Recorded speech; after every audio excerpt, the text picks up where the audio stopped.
ठंड का मौसम शुरू हो चुका था। पूनम की नई नई शादी हुई थी। बहू, ठंडी तो बहुत है आज। थोड़ी देर में सारे गांव वाले तुझे देखने आने वाले हैं। सबके लिए चाय नाश्ते का इंतजाम कर लेते हैं। सासू माँ आप तो कांप रही हैं। आप आराम कीजिए, मैं सबके लिए चाय नाश्ता बना लूंगी। पूनम मिट्टी के चूल्हे में चाय और कुछ नाश्ता तैयार करने लगी। तभी अचानक बर्फबारी शुरू हो गई और गांव के बहुत सारे लोग उसके घर में इकट्ठा हो गए। आप लोग तो बहुत जल्दी आ गए। मुंह दिखाए कि रस्म में तो अभी थोड़ा टाइम है। अरे भाई साहब, हम सब लोग गांव में टहल रहे थे, तभी अचानक बर्फबारी शुरू हो गई और हम आपके घर में घुस गए। कोई बात नहीं, अब आप लोग आ ही गए हैं तो बैठिए। पूनम चाय नाश्ता बना ही रही है, अभी उसे बुला कर लाता हूँ। माँ कहाँ चली गई? देखो सब लोग आ गए हैं। पूनम की सास रजाई के अंदर आराम कर रही थी, लेकिन नीरज की आवाज सुनकर वो उठ गई। क्या हुआ बेटा, लोग बहुत जल्दी आ गए क्या? अरे माँ, बाहर बहुत तेज बर्फबारी शुरू हो गई है। बर्फबारी से बचने के लिए कुछ लोग हमारे घर के अंदर आ गए। अब उन्हें भगा तो नहीं सकता ना। थोड़ी देर बाद पूनम सबके लिए चाय नाश्ता लेकर आई। सभी ने उसका चेहरा देखा और थोड़ा बहुत उपहार भी दिया। बहू देखने में तो बहुत सुंदर है, लेकिन शादी होते ही बर्फबारी शुरू हो गई इस गांव में। पंडित जी ने बोला था कि मुहूर्त बहुत अच्छा है, शादी कर लो, वरना फिर 2 महीने बाद का मुहूर्त है, इसीलिए हमने कर ली। मुंह दिखाई की रस्म खत्म हो गई और धीरे धीरे पूनम की जिंदगी अपने ससुराल में कटने लगी। लेकिन हर दिन बर्फबारी और ठंड का कहर जारी था। एक दिन जब पूनम रात में सबके लिए खाना बनाकर लाई, तब आप लोग खाना खा लीजिए और नीरज जरा मेरे साथ चलिए, किचन में बर्फ के टुकड़े छत से टपक रहे हैं। ये लो, अभी कुछ दिन पहले बरसात थी तो बरसात में पानी टपकता था। किसी तरह मैंने सही किया, ठंडी में बर्फ गिरना शुरू हो गई। चलो चलकर देखते हैं। नीरज पूनम के साथ किचन की तरफ गया तो वहाँ पर बर्फ के बहुत ही मोटे मोटे टुकड़े गिर रहे थे। तभी नीरज ने कहा, पूनम ऐसा करो, इसके नीचे एक बड़ा सा कोई बर्तन रख दो, वरना किचन में बर्फ इकट्ठा हो जाएगा। ठीक है, मैं यहाँ संभालती हूँ, तब तक आप खाना खा लो जाकर। सभी लोगों ने खाना खाया, लेकिन पूनम अभी तक बर्तन में बर्फ ही इकट्ठा कर रही थी। थोड़ी देर बाद बर्फबारी इतनी तेज हो गई कि घर के बाहर से ठंडी हवाएं और बर्फ के टुकड़े उसके घर में इकट्ठा होने लगे। बर्फ के टुकड़े इतने पावरफुल थे कि उसके घर की छत ढह गई। माँ, पिताजी, हमारे घर की छत ढह गई इस भयंकर ठंड में। अब हम क्या करेंगे? हम लोग जल्दी से अपना सामान उठाकर बाहर बरगद के पेड़ के नीचे चलकर बैठते हैं, वहीं देखेंगे क्या करना है। हाँ, ये तुमने सही कहा पूनम। चलो जल्दी से बाहर चलो, वरना यहाँ तो हम खुद बर्फ बन जाएंगे। चलकर गांव वालों से कुछ मदद मांगने की कोशिश करते हैं। नीरज अपने परिवार को लेकर घर से बाहर आ गया। बाहर बहुत तेज बर्फबारी हो रही थी। जल्दी जल्दी भागकर वो लोग गांव के ही एक बरगद के पेड़ के नीचे बैठ गए। नीरज ने सभी के ऊपर कंबल डाल दिया। आप लोग यहीं रुको, मैं गाँव वालों से कुछ मदद मांगने की कोशिश करता हूँ। नीरज भागकर गांव वालों से मदद मांगने लगा। काका, इस भयंकर बर्फबारी में हमारा घर तबाह हो गया। अभी मेरी नई नई शादी हुई है, क्या मेरे परिवार को आप लोग अपने घर में पनाह दे सकते हैं आज रात? अरे नीरज बेटा, हमारे घर की भी छत टपक रही है। हमारा घर भी न जाने कब ढह जाए, इसका कोई भरोसा नहीं। माफ करना, मैं तुम्हारी मदद नहीं कर सकता। जाओ गजोधर से जाकर बात करो, उसका घर तो बहुत बड़ा है, शायद वो तुम्हारी कुछ मदद कर पाए। नीरज भागकर गजोधर काका के घर गया, लेकिन उसके घर भी बहुत सारे रिश्तेदार आए हुए थे, इसलिए उसने भी मदद से मना कर दिया। सारा गांव भटकने के बाद नीरज फिर से उसी बरगद के पेड़ के नीचे आ गया, जहां पर उसका पूरा परिवार बैठा हुआ था और ठंड से ठिठुर रहा था। क्या हुआ, कहीं जुगाड़ नहीं बना क्या? नहीं पूनम, गांव में किसी ने हमारी मदद नहीं की, और वैसे भी इतनी भयंकर बर्फबारी हो रही है, लोग हम लोगों को अपने घर में क्यों सोने देंगे? चलो यहाँ से चलते हैं, क्योंकि यहाँ भी बर्फ अब लोगों के ऊपर पड़ने लगी है। पास में एक रेलवे स्टेशन है, वहीं पर रात बितानी पड़ेगी। हाँ बेटा, ये सही रहेगा। कम से कम वहाँ हमारे ऊपर बर्फ तो नहीं पड़ेगी। सुबह उठकर देखते हैं क्या करना है। नीरज अपने परिवार को लेकर पास में ही एक छोटे से रेलवे स्टेशन के पास चला गया। उसने प्लेटफॉर्म पर ही अपने परिवार को बिठा दिया। तभी वहाँ पर कुछ आरपीएफ वाले आ गए। आप लोगों की ट्रेन आने वाली है क्या? नहीं दरोगा साहब, बात दरअसल ये है कि बर्फबारी में हमारी छोटी सी झोपड़ी बर्बाद हो गई, इसीलिए हम रात बिताने यहाँ चले आए। देखो, ये कोई आश्रम नहीं है कि तुम लोग यहाँ पर रात बिताने आ गए। ये प्लेटफॉर्म है। अगर अभी टीटी आ गया तो तुम लोगों को जेल के अंदर जाना पड़ेगा, क्योंकि तुम लोगों के पास तो प्लेटफॉर्म टिकट भी नहीं होगी। प्लेटफॉर्म पर फालतू बैठना पूरी तरीके से मना है, ये तो तुम्हें पता ही होगा। दरोगा साहब, इतनी रात में हम कहाँ जाएंगे? बर्फबारी भी बहुत हो रही है, हमारे पास घर भी नहीं बचा। कम से कम एक इंसानियत का फर्ज तो निभाइए। फिलहाल मेरे बदन पर वर्दी है, तो मैं इंसानियत का फर्ज नहीं बल्कि अपनी ड्यूटी का फर्ज निभा रहा हूँ। आप बुजुर्ग हैं, मुझे लगता है आप मेरी बात समझ पा रहे होंगे। नीरज बेटा, दरोगा साहब की भी मजबूरी है, वो अपनी ड्यूटी निभा रहे हैं। चलो कहीं और अपना ठिकाना देखते हैं। इसके बाद नीरज ने सारा सामान उठाया और अपने परिवार को लेकर उस स्टेशन से भी निकल गया। पैदल भटकते भटकते स्टेशन से थोड़ी दूर पर एक बहुत पुरानी ट्रेन के कुछ डिब्बे रेल की पटरी पर खड़े थे। उनमें जंग लग चुकी थी।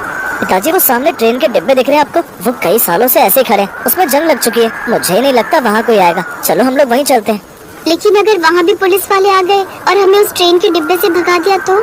अरे तो क्या, जब तक कोई नहीं भगाता तब तक तो हम वहाँ रह सकते हैं ना। और वैसे भी कोई प्लेटफॉर्म तो है नहीं वहाँ कि हमें वहाँ की टिकट लेनी पड़ेगी।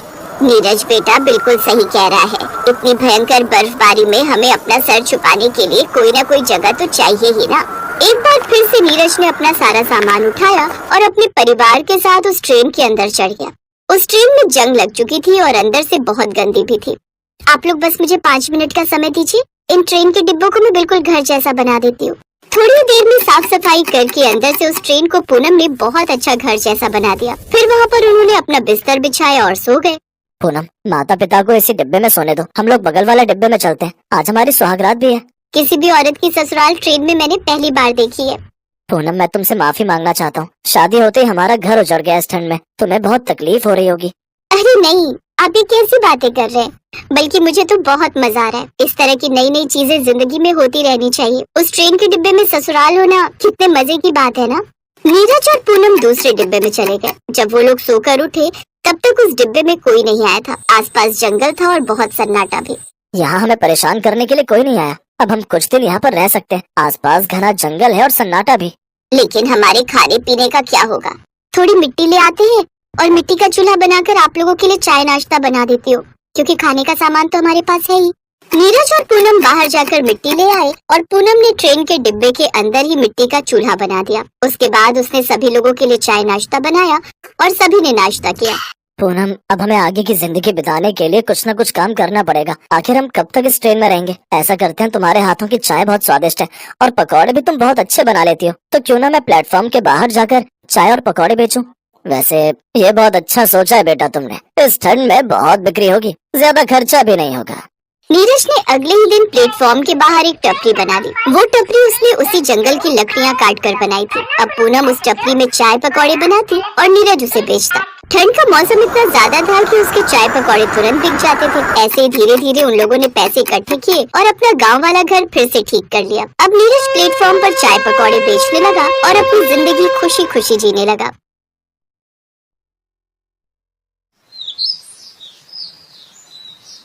सुखिया ट्रेनों में चने बेचता था।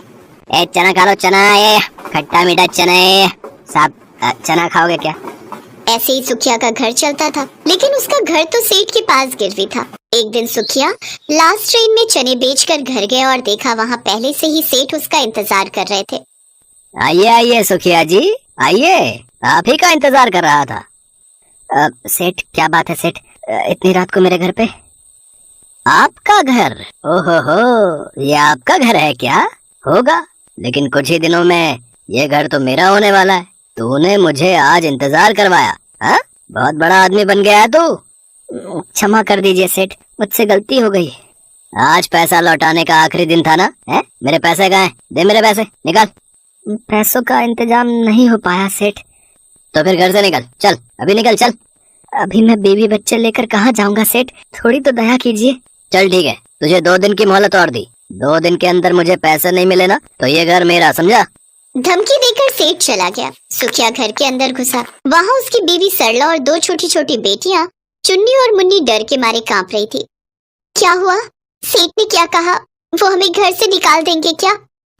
सेठ ने 2 दिन की मोहलत दी है, लेकिन 2 दिन में पैसों का इंतजाम कैसे करूंगा? मेरी वजह से आज आपको इतनी तकलीफ उठानी पड़ रही है।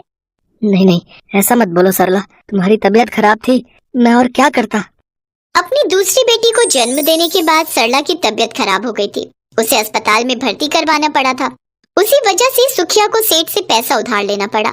उसके बदले सुखिया को उसका घर सेठ के पास गिरवी रखना पड़ा और उसके बाद वो अभी तक पैसा चुका नहीं पाया। ये सब सोचते सोचते पूरी रात सुखिया सो नहीं पाया। अगले दिन वो चना बेचने के लिए स्टेशन पर चला गया और ट्रेन में चना बेचने लगा। चना ले ले, चना ये खट्टा मीठा चना, ये चना ले लो साहब।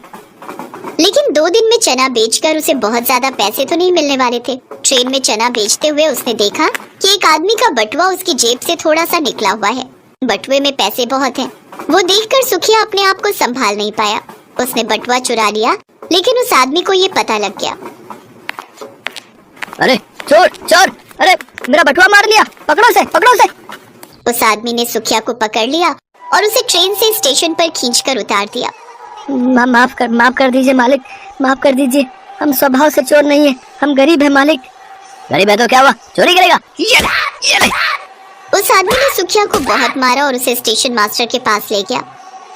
सर, इस चना बेचने वाले ने मेरा बटुआ चुराने की कोशिश की, आप कुछ कीजिए इसका। स्टेशन मास्टर ने कहा। सुखिया, ये क्या सुन रहा हूँ, तुमने चोरी की? माफ कर दीजिए साहब, मुझसे गलती हो गई। नहीं सुखिया, चोरी की माफी नहीं मिल सकती, सजा तो भुगतनी ही होगी। आज के बाद तुम इस स्टेशन पर कुछ नहीं बेच सकोगे।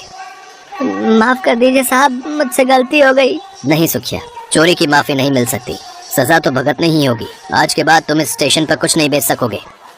सुखिया बहुत रोया धोया, लेकिन कोई फायदा नहीं हुआ। उसे स्टेशन से निकाल दिया गया। अब उसके पास काम भी नहीं रहा। वो घर गया और सरला से सब कुछ बताया। उसकी दोनों बेटियां रोने लगी।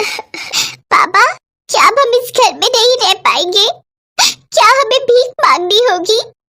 रो मत बेटी, माफ कर दे मुझे, मैं बाप होकर भी कुछ नहीं कर पाया। अपनी दोनों बेटियों को सुलाकर सुखिया और सरला सिसक कर रोने लगे। अगले दिन सुबह सुबह सेठ अपने लोगों को लेकर चले आए और सुखिया को परिवार समेत घर से बाहर निकाल दिया। बहुत हो गया रे, अब और इंतजार नहीं कर सकता मैं, चल निकल जा यहाँ से। हम मर जाएंगे सेठ, हम मर जाएंगे। हाँ तो मर जा, किसने मना किया है? वैसे भी धरती पर बोझ हो तुम लोग। सुखिया अपनी बीवी और बच्चियों को लेकर वहाँ से चला गया। बाबा, अब हम कहाँ रहेंगे? चल बेटी, देखते हैं। बाबा, हमें घर तो मिल जाएगा ना? घर मिलना तो मुश्किल है बेटी, लेकिन रहने की जगह तो मिल ही जाएगी। सुखिया उन्हें लेकर स्टेशन के पास ही आ गया। स्टेशन से थोड़ी ही दूर पटरी पर एक पुरानी ट्रेन की कुछ बोगियां खड़ी थी। सुखिया ने वो देखा और कहा, चल बेटी, चलो सरला, उस ट्रेन के पास चलते हैं। लेकिन ट्रेन के अंदर घुसेंगे कैसे? दरवाजे तो बंद है। ट्रेन के अंदर नहीं, ट्रेन के नीचे रहेंगे हम। सुखिया अपनी बीवी और बेटियों को लेकर ट्रेन की बोगियों के पास चला गया। सरला घर से कुछ ही चीजें ला पाई थी। उन चीजों में कुछ बोरे थे। उन्होंने ट्रेन के नीचे पटरी पर बोरे बिछा दिए और वहीं पर बस गए। चलो अच्छा है, बारिश वारिश होगी तो हम भीगेंगे नहीं। बेबस इंसान थोड़ी सी उम्मीद में ही जीता है, लेकिन सुखिया के पास तो कोई उम्मीद ही नहीं थी। फिर भी रहने की जगह तो मिल गई, लेकिन वो अपने परिवार को क्या खिलाता? ट्रेन के नीचे पटरी पर जगह तो मिल गई, लेकिन मैं स्टेशन पर और चने नहीं बेच सकता। स्टेशन पर जाने से ही मुझे मना कर दिया है। कोई बात नहीं जी, मैं दोनों बेटियों को लेकर भीख मांगूंगी। उसी से कैसे भी करके पेट तो चल जाएगा। हाँ बाबा, हम भीख मांग लेंगे। भीख मांगकर पैसों का जुगाड़ कर लेंगे। सरला अपनी दोनों बेटियों को लेकर सच में स्टेशन पर भीख मांगने लगी और सुखिया इधर उधर कुछ काम पाने की कोशिश करने लगा। ऐसे ही ट्रेन के नीचे उनका दिन बीतने लगा, लेकिन सुखिया को कहीं पर भी काम नहीं मिला। हर जगह ये रट गया था कि सुखिया बटुआ चोर है, इसीलिए कोई भी सुखिया पर भरोसा नहीं करना चाहता था। ऐसे ही एक दिन वो पटरी पर बैठा हुआ था और उसकी आंखों से आंसू टपक रहे थे। उधर उसकी बीवी और बेटियां भीख मांग रही थी। तभी स्टेशन पर सेठ अपनी माँ को लेकर आया और सरला को भीख मांगते हुए देखकर कहा, अच्छा हुआ तुम लोग इसी के लायक हो, ये लो 2 रुपए। सेठ अपनी माँ से बहुत प्यार करता था। सेठ की माँ बीमार थी, इसीलिए सेठ उन्हें लेकर शहर के अस्पताल में जा रहे थे। इसीलिए वो स्टेशन पर आए थे, लेकिन अचानक से उनकी माँ का पैर फिसल गया और वो पटरी पर गिर पड़ी और उसी पटरी पर एक ट्रेन आ रही थी। माँ, माँ, अरे क्या हुआ आपको? माँ! सेठ भी खुद पटरी पर उतरने से डर रहे थे। ट्रेन बहुत पास आ गई थी। सभी ने आंख बंद कर ली, लेकिन तभी सुखिया दौड़ते हुए आया और सेठ की माँ को पकड़कर प्लेटफॉर्म पर उठा दिया, लेकिन खुद पटरी से हटने से पहले ट्रेन ने उसे धक्का मार दिया। सुखिया का नसीब अच्छा था कि उसका सिर्फ दाहिना पैर ही टूटा, वो जान से नहीं मरा। और ये देखकर सेठ की आंखों में आंसू आ गए। सुखिया, तूने अपनी जान की बाजी लगाकर मेरी माँ को बचाया। मैंने तेरे साथ कितना बुरा किया रे, लेकिन तू तो अच्छा आदमी निकला। उन्होंने अपने पैसों से सुखिया का ट्रीटमेंट करवाया और उसे घर भी वापस दे दिया। साथ में उसे जमीन जायदाद और अपनी कंपनी में काम भी दे दिया। इस तरह सुखिया की जिंदगी बदल गई। इसीलिए कहते हैं कि बुराई को सिर्फ अच्छाई ही मिटा सकती है।